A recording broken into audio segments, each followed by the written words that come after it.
안녕하세요. 농담TV입니다. 며칠 전에 제가 여기다가 우분, 다시 말씀드려서 소똥을 어느 정도 펴놨는데, 오늘은 그 위에다가 유기질 퇴비를 추가하려고 합니다. 이 퇴비 뿌리는 작업을 마치게 되면 좁쌀겨나 수습겨 같은 것을 약간씩 추가하려고 합니다. 그리고 미생물과 액비도 어느 정도 넣어줄 예정입니다. 퇴비를 구입할 때 보면 종류도 여러 가지고 가격도 다양합니다. 그런데 저렴한 가격인 퇴비일수록 발효가 덜 돼서 이렇게 만져보면 습기가 많이 포함되어 있고 덩어리져 있는 것이 많습니다. 이 퇴비가 지난해 제가 구입해서 1년 동안 보관한 퇴비입니다. 가장 등급이 높은 퇴비를 구입한 것이 아니고 중상 등급 정도의 퇴비를 구입했었습니다. 그런데 구입해서 사용을 하다 보니까 안에 수분이 너무 많이 포함되어 있어서 덩어리진 것도 많고 간혹 찰흙 반죽처럼 그렇게 점성이 높아서 사용하는데 여러가지 불편했습니다. 그래서 올해는 제가 가장 높은 등급의 퇴비를 구입해서 사용하고 있는데, 지난해에 구입했던 퇴비를 1년 정도 숙성시키고 난 후에 상태를 한번 보여드리도록 하겠습니다.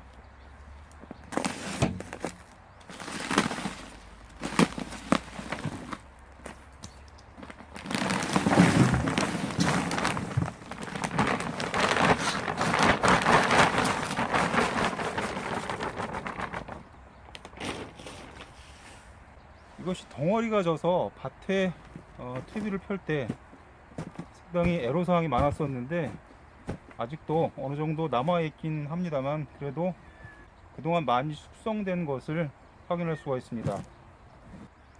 이것은 올해 구입한 퇴비인데 한번 비교해 보시면 좋을 것 같습니다.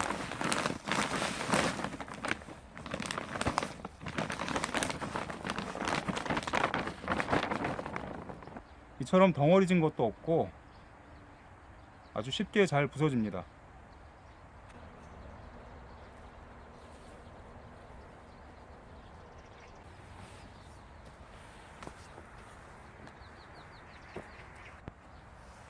두둑의 폭이 심경 로타리의 폭보다 상대적으로 좁기 때문에 제가 지금 확인을 해보니까 아마도 날을 이 전체 9개 중에서 4개 정도는 빼고 거름과 흙을 섞는 작업을 해야 할 것 같습니다.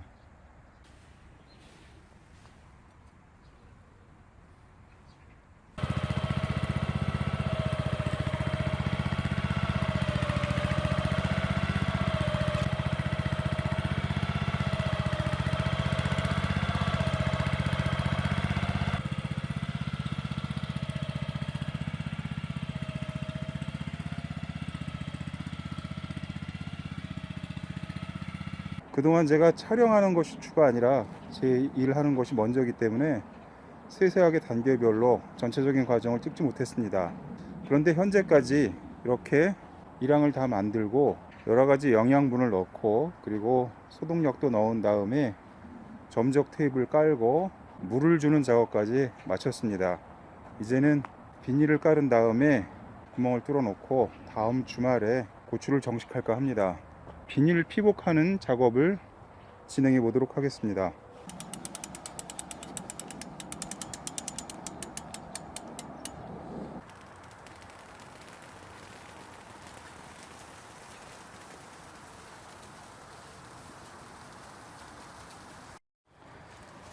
제가 높아심에서 말씀드리는데 이쪽에 밸브까지를 전체 다 묻는 분들은 없으실 거라고 생각합니다. 이렇게 처음에 물이 들어가는 쪽에 밸브를 밖으로 노출시켜야 물의 양을 조절할 수가 있습니다.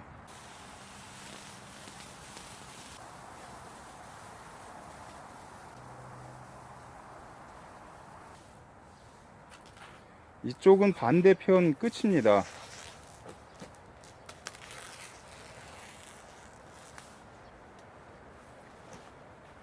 저쪽에 물이 들어오던 입구에도 그렇게 했듯이 이쪽도 마찬가지로 맨 끝부분이 밖으로 노출되도록 비닐을 묻어주게 되면 나중에 관수시설이 막힌다든가 그런 것을 확인할 수가 있고 제대로 물이 공급되고 있는지를 파악할 수가 있습니다.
저희는 비닐 피복하는 일하고 부직포 까는 일을 동시에 합니다.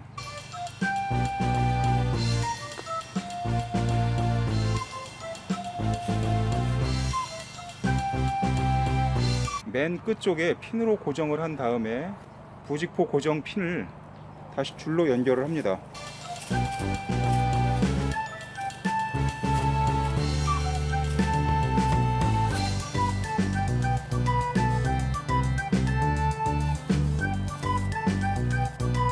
고정 핀에다가 이 줄을 한두 번 정도 감아서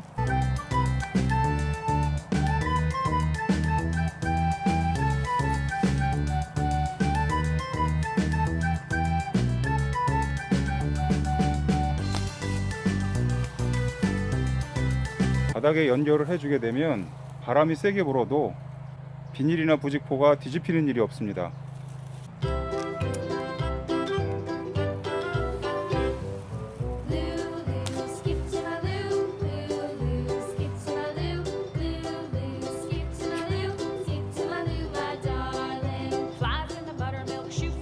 이렇게 두둑을 만들고 여러 가지 거름을 넣고 그리고 관수 시설을 설치한 다음에 최종적으로 비닐을 덮고 부직포를 덮는 작업까지 마쳤습니다.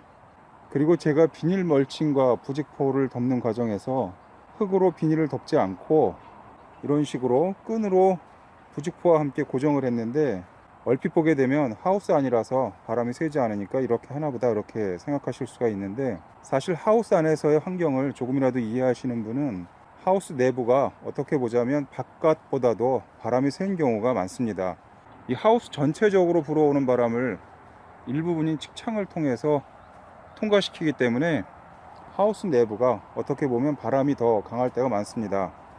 그래서 제가 매년 이 비닐이 벗겨지는 바람에 다시 작업하는 일을 반복하곤 했었는데, 올해는 이런 식으로 부직포 덮는 일과 함께 비닐 멀칭하는 일을 동시에 마쳤습니다. 이제 저녁이 되면 측창을 닫아서 점차 하우스 내부의 온도를 높인 다음에 다음 주말쯤 저희는 고추를 정식할 예정입니다. 내일부터는 이 하우스 밖에 노지에도 고추를 심어야 하기 때문에 그 작업을 시작해 볼까 합니다. 지금까지 시청해 주셔서 감사드립니다. 농담TV였습니다.